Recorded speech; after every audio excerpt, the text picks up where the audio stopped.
merci à tous. Donc effectivement, on m'a confié la lourde tâche de résumer en 15 minutes le trauma splénique. Donc déjà, merci Aurore d'avoir un petit peu débroussaillé le terrain abdominal, ça va permettre de gagner quelques diapos. Et on va faire un panel assez large allant de la prise en charge initiale hospitalière à la prise en charge un peu au long cours, ce qui est quelque chose que nous, anesthésistes réanimateurs, oublions souvent une fois que l'aigu est passé. J'ai évidemment pas de conflit d'intérêt sur le sujet. Donc le trauma splénique est un trauma évidemment fréquent, on vient d'en parler. C'est 30 à 40% des traumatismes abdominaux fermés et c'est, vous l'avez vu, souvent associé à des lésions abdominales autres, que ce soit d'organes pleins ou d'organes creux. Pourquoi c'est important et pourquoi on fait un topo à part entière sur la rate? Parce que c'est un organe avec quelques spécificités anatomiques et la principale, elle est vasculaire. La rate, elle est donc irriguée par l'artère splénique qui se divise en sous-parties qui sont de pénétration perpendiculaire à l'axe de l'organe. Et donc, ces secteurs spléniques sont très différenciés, très séparés de zones de parenchyme, peu saignant, mais en revanche, devant toute atteinte traumatique verticale, perpendiculaire, pénétrante, on va voir qu'on aura une atteinte vasculaire de multiples gros vaisseaux spléniques. Et c'est par cette atteinte des gros vaisseaux spléniques multiples qu'on peut se retrouver confronté à des drames hémorragiques. Et donc c'est là où on croise l'enjeu du trauma splénique, qui est finalement la prise en charge de ce problème hémorragique. Pourquoi? Vous le savez, on l'a déjà dit, les traumatisés graves, ils meurent précocement d'hémorragie principalement, puisque dans 40% des cas, la cause du décès précoce, c'est l'exsanguination. Et même dans 85% de ces mortalités par exsanguination, cela survient dans les 6 premières heures. L'enjeu de notre prise en charge, nous, au déchocage, c'est finalement de mettre en place un damage control. Un damage control, le but, c'est d'arrêter le saignement le plus vite possible et d'éviter une nouvelle agression. Et donc pour ça, on veut le tarir, ce saignement, on veut contrôler la source en associant un geste spécifique, curatif sur le saignement, et tout le reste du damage control resuscitation, que je ne détaillerai pas aujourd'hui. Avant d'aller plus loin dans la présentation, il est important d'avoir une notion des types de lésions traumatiques de la rate. Et donc la classification référente, toujours, c'est la classification AAST, qui classe les traumatismes spléniques en 5 grades de gravité. 1, c'est le peu grave, 5, c'est le plus grave. Et pour réaliser cette classification, il faut prendre en compte 3 facteurs, 3 arguments anatomiques. La présence d'un hématome sous-capsulaire ou parenchymateux, la présence du trait de fracture et la présence d'atteintes vasculaires et leur localisation. À partir de là, vous aurez cette classification. Je vous rassure, même les radiologues de Trauma Center ne la connaissent pas par cœur et se réfèrent aux ABAC. Donc il faut juste avoir cette notion déjà de grade de gravité. Et il faut avoir une autre notion, c'est notre arsenal thérapeutique. À quoi avons-nous accès et quels sont nos outils pour prendre en charge des traumatismes spléniques? Eh bien, ils sont au nombre de 3. Tout d'abord, la chirurgie. Donc la prise en charge chirurgicale d'un traumatisme splénique, c'est la splénectomie, le plus souvent au cours d'une laparotomie de sauvetage, comme on en a parlé juste avant. Ce n'est pas dénué de risque, puisqu'il y a évidemment un risque per- et périopératoire, et il y a un risque important à long terme de survenue d'infection suite à le déficit immunitaire secondaire à la splénectomie, qui augmente ce risque par 100. Le deuxième outil qu'on a, c'est la radiologie interventionnelle, l'artérioembolisation splénique. Les grandes indications, c'est quoi? C'est évident, comme pour tous les gestes d'artérioembolisation, c'est la présence d'un saignement actif. Mais il faut avoir en tête quand même que on a beau faire ou ne pas faire l'artérioembolisation, on va en reparler, il existe des facteurs de risque clairs de saignement secondaire à un trauma splénique. C'est la présence de pseudo-anévrisme d'emblée, la présence de fistules artério-veineuses, la présence d'un hémopéritoine abondant d'emblée sur les premières imageries et la gradation sévère des lésions. Il faut aussi garder en tête que ce n'est pas la panacée. Déjà, ce n'est pas facile de faire de l'artérioembolisation. Ce n'est pas facile de le faire en urgence face à un patient extrêmement instable, avec un état de choc, une vasoconstriction due à l'état de choc ou à nos catécholamines. Et donc, même si on se dit qu'on va faire le geste, il y a un risque d'échec non négligeable du geste qui peut atteindre jusqu'à 50%. Et donc notre troisième stratégie qu'il va falloir mettre dans la balance, c'est ce qu'on appelle la NOM, Non-Operative Management. Donc c'est ce qui émerge de plus en plus depuis une dizaine d'années. C'est quoi les intérêts? Eh bien, de préserver la rate, ou en tout cas ce qu'il en reste, et donc d'obtenir une bonne fonctionnalité immunitaire au long cours, de ne pas opérer précocement le patient, tout en ayant en tête que peut-être qu'on aura à l'opérer secondairement. Et en tout cas, des études actuelles montrent que quand on a recours à une non-operative management, on peut préserver la rate jusqu'à 60% des cas. Donc ça, c'est notre arsenal. Maintenant, il va falloir qu'on discute de comment on l'utilise et comment on l'articule dans la prise en charge du traumatisme splénique. Et c'est finalement ça, tout l'enjeu de la prise en charge de ce traumatisme. L'embolisation, alors on n'est pas sur un séminaire de radiologie interventionnelle, mais je vous donne quand même deux grands messages. C'est qu'elle est de deux types dans le cadre de la traumatologie splénique. Elle peut associer soit des embolisations distales qu'on réalise en cas de saignement actif vraiment visualisé, objectif et accessible. Le but, ça va être d'utiliser des petits coils que vous voyez en bas de l'image à gauche pour vraiment traiter la source de l'hémorragie avec le risque évident qui sera une nécrose du territoire embolisé. Et donc de cette embolisation distale, on va pouvoir sinon switcher sur une embolisation proximale. Donc c'est alternatif ou complémentaire, les deux stratégies. L'embolisation proximale étant en général le plus souvent réalisée dans les traumatismes spléniques diffus avec des micro-saignements un peu répartis sur tout le parenchyme, ou alors des lésions trop proximales qu'on n'arrivera pas à atteindre, ou en tout cas à emboliser, on va dire, avec des coils, ou qu'on ne veut pas sacrifier avec des coils.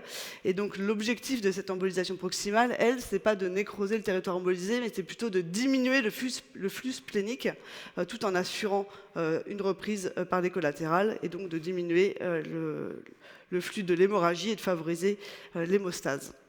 Dans ce genre de cas, on utilise des plugs. Pour ceux qui n'ont jamais vu, c'est les deux petites images en bas à droite. Je ne sais pas si ça marche. Non, alors c'est une vidéo mais qui passe pas. Bon, ça c'est quelques images anatomiques, voilà, de mise en place de dispositifs d'artério-embolisation. Cette vidéo qui vous montre une embolisation plutôt distale par ce qu'on appelle la technique du sandwich. Donc en général, les radiologues utilisent des coils en amont et en aval de la fuite. Oups. Pour pouvoir tarir de manière certaine la perfusion anté- et rétrograde. Et enfin, avant de parler de vraiment comment on articule notre stratégie, la dernière notion à avoir, c'est que je vous ai parlé de cette gradation AST. Et bien, cette gradation AST, elle est importante parce qu'elle est corrélée à certains facteurs pronostiques qui sont de notre recours. Donc, alors, la mortalité. Plus le traumatisme est AST élevé, plus le patient va mourir. Le saignement, évidemment. Le développement secondaire de pseudo-anévrisme, en cas d'absence de prise en charge embolisation précoce. Et l'échec de la stratégie de non-operative management. Et donc ces évolutions, qui sont en fonction de la gradation, permettent de classifier les traumatismes spléniques en deux catégories. Les traumatismes de bas grade, c'est les AST 1 et 2, et les traumatismes de haut grade. Et c'est à partir de là qu'on va pouvoir vraiment discuter. Comment ça se passe au déchocage? Donc votre patient, il arrive. Au déchocage, vous faites ce que vous faites tous les jours. Vous l'évaluez cliniquement avec le scope, cliniquement à l'examen physique, et puis vous réalisez rapidement votre fast échographie pour décider de l'orientation de votre patient. Première situation, votre patient il est choqué et il a une fast échographie positive, on vient d'en parler précédemment. Il n'y a pas tellement à tortiller, hein. Il va aller au bloc opératoire pour avoir une splénectomie d'hémostase. C'est toujours les recommandations et c'est d'ailleurs un des intérêts francs de la fast échographie, de mettre en place d'emblée une stratégie curative précoce. Autre situation, votre patient, finalement, il est stabilisé, puisque maintenant, dans la littérature, on a cette notion qui est un peu fluctuante, ou en tout cas transportable jusqu'au scanner. Et au scanner, on observe un saignement actif ou la présence d'emblée d'un pseudo-anévrisme. Et bien là, vous allez avoir une indication reconnue à aller rapidement en artério-embolisation pour réaliser l'une ou l'autre des deux stratégies techniques que je vous ai présentées au préalable. Le plus gros, finalement, des patients, ça va être quoi? Ça va être tous les autres cas. Tous les autres cas où, à l'heure actuelle, la littérature retrouve un intérêt à effectuer plutôt de la non-operative management. Alors, c'est quoi la non-operative management? Déjà, c'est pas uniciste dans la littérature. Selon les études, selon les méta-analyses, c'est soit vraiment une surveillance pure, soit c'est une surveillance chez qui, après, on va décider ou pas de la mise en œuvre de stratégies d'artério-embolisation selon l'évolution clinique. Et donc, c'est assez difficile de faire le tour de la littérature avec des critères objectifs sur ce sujet. Mais ce qu'on en retient, c'est deux grands messages. Le premier, c'est que quand on fait du non-operative management, donc le plus souvent possible, chez des grades 1 et 2, eh bien, au final, il n'y a pas tellement de risques de complications et il n'y a donc pas tellement besoin de surveillance spécifique ni de réévaluation systématique. On est assez serein. En revanche, là où on est plus embêté, c'est des grades hauts, les hauts grades, grades 3, 4, 5. Deux grandes études, l'étude de Crichton de 2017 et l'étude d'Arvieux de 2020. Donc, tout d'abord, l'étude de Crichton, c'est une méta-analyse de plusieurs milliers de patients qui finalement retrouve que, donc comparait embolisation versus non-operative management et retrouvait que finalement, plus le grade est élevé et plus on va avoir un échec de la stratégie de non-operative management. Donc, allant pour l'idée qu'il faut peut-être faire un geste d'emblée même si le patient ne saigne pas. Là où est le débat, c'est sur les grades AST3, cette jonction entre haut et bas grade. Et finalement, dans cette première étude, enfin dans cette étude de Crichton, il n'était pas évident qu'il faille plutôt trancher vers une stratégie plutôt que l'autre. Et donc finalement, la dernière grande étude française, originaire de Grenoble d'ailleurs, c'est l'étude SPLASH par une équipe chirurgicale, qui, elle, évaluait deux stratégies, l'artérioembolisation systématique versus la surveillance. Donc leur surveillance, eux, c'était non-operative management et artérioembolisation sur point d'appel. Chez les patients de grade 3 et plus, stable hémodynamiquement à l'admission. Et eux, qu'est-ce qu'ils ont réussi à montrer? Ils ont réussi à montrer un message assez clair, finalement. Leur critère de jugement principal était la présence de plus de 50% de parenchyme splénique viable à 1 mois. Et donc finalement, ils ont réussi à montrer qu'il n'y avait pas de différence sur ce taux de parenchyme splénique viable et que donc finalement, quand on faisait une artérioembolisation d'emblée, on ne perdait pas plus de parenchyme à distance. Bon. Ils ont par contre montré en secondaire que l'artérioembolisation d'emblée permettait de diminuer la durée d'hospitalisation et que l'une ou l'autre des stratégies n'était pas différente sur la survenue de complications précoces à 5 jours ou à 1 mois. Qu'est-ce que ça veut dire ça? Ça veut dire que on a peut-être envie d'emboliser pour se sécuriser ou d'attendre. Bon, on hésite. Bon, ça dépend peut-être des centres en fait. Quelles sont nos ressources? On n'a pas tous sur place un plateau d'artérioembolisation et finalement c'est ce qu'il va falloir prendre en compte parce que emboliser, c'est évident quand on est en trauma center niveau 1, mais quand on est ailleurs, ça ne l'est pas.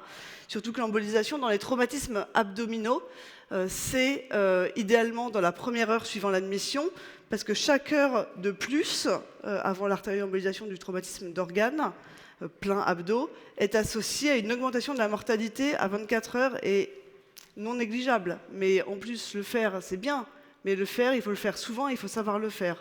Et donc cette étude montrait également que pour être capable de le faire de manière efficace, il était nécessaire d'avoir un centre qui savait le faire de manière régulière, avec un volume important de gestes.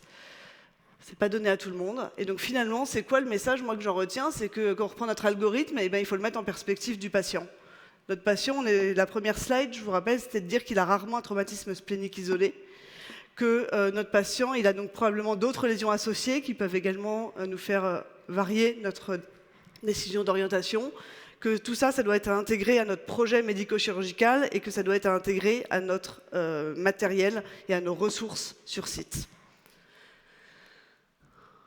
Enfin, on a parlé donc de la stratégie qui finalement va de plus en plus vers la non-operative management. C'est très bien qu'il faut emboliser finalement quand on a des points d'appel. C'est quoi le risque? Le risque des complications, elles sont de deux types. De tout ça, elles sont précoces et donc les complications précoces, elles sont de type hémorragique, avec la survenue jusqu'à 10% des cas d'hémorragie secondaire.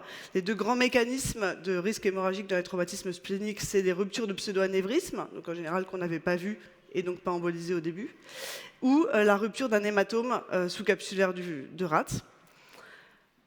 Ce risque, il justifie donc la stratégie de surveillance qui doit être mise en place dans les traumatismes de haut grade, donc qui nécessite normalement une surveillance en soins critiques pendant les 5 premiers jours avec la réalisation d'une imagerie de réévaluation. Alors actuellement, la littérature, c'est toujours J3 à J5 avec une tendance à retarder le plus possible. Et ça s'oppose à la deuxième typologie des complications et des risques des traumas spléniques qui, elle, au premier plan, va être plutôt de type infectieuse, avec deux grands types d'infections. Les infections qui seront locales et qui seront les abcès, soit de nécrose de rate, soit de loge de splénectomie. Ces complications qui nécessiteront la mise en œuvre soit de gestes chirurgicaux, soit surtout de gestes de radiologie interventionnelle. Ça reste assez rare, hein, 3% des cas à peu près. Et je ferai un dernier focus, parce qu'on n'en parle pas assez, sur les complications tardives infectieuses, avec, donc vous le savez, hein, cette idée que quand on touche à la rate, qu'on sacrifie le fonctionnement splénique, on va obtenir une dysfonction immunitaire et une susceptibilité aux infections à germes encapsulés.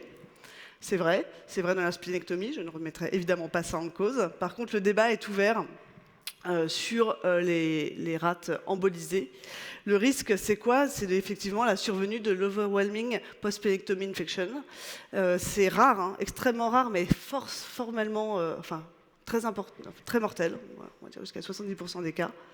Et donc ça nécessite qu'on ne prenne pas ce risque. Et donc c'est quoi à l'heure actuelle? Donc c'est discuté, je vous l'ai dit, les recours en vigueur, en tout cas quand on fait la littérature, c'est plutôt de ne pas aller, malgré ce risque, à la vaccination post-embolisation splénique systématique.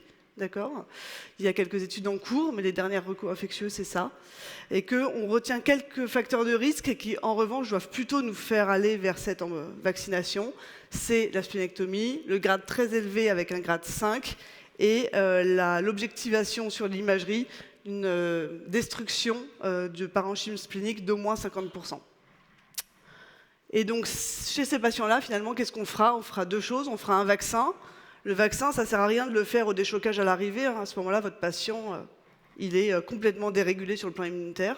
Donc, il faut le faire plutôt à distance, à 2 semaines à peu près de son traumatisme. Petite parenthèse, chez les patients que vous allez perdre de vue, vous savez qu'une fois qu'ils seront sortis, ils ne seront plus dans un circuit médical, donc cela, il faudra le faire dès que possible. Mais voilà, sinon, on le fait à distance. Quand on les revoit, il faut avoir des filières de ce genre de patients. Et c'est chez les patients chez qui on lancera une antibiothérapie prophylactique de 2 ans, et chez qui on encouragera la vaccination antigrippale annuelle. En résumé, mon message, il va être en 5 images. Il va être que finalement, le traumatisme splénique, ça nécessite une interaction entre 3 types d'experts, les MAR, les radiologues et les chirurgiens. C'est important d'interagir et de discuter. Ça nécessite d'avoir anticipé des protocoles de prise en charge de ce type de traumatisme au sein de votre centre. Et ça, c'est très important parce que quand on est protocolisé, on est plus rapide. Ça nécessite d'être capable de prioriser ces gestes et de les prioriser au regard de l'état de votre patient et de ses lésions associées. Et enfin, ça nécessite que tout ça s'intègre au sein d'un réseau de trauma centers, parce qu'on n'est pas tous trauma center niveau 1. Et donc on a, selon les centres, certaines ressources, et il faut savoir organiser notre prise en charge de ce type de patient en fonction de son tableau clinique, sa gravité et vos collègues d'à côté. Merci.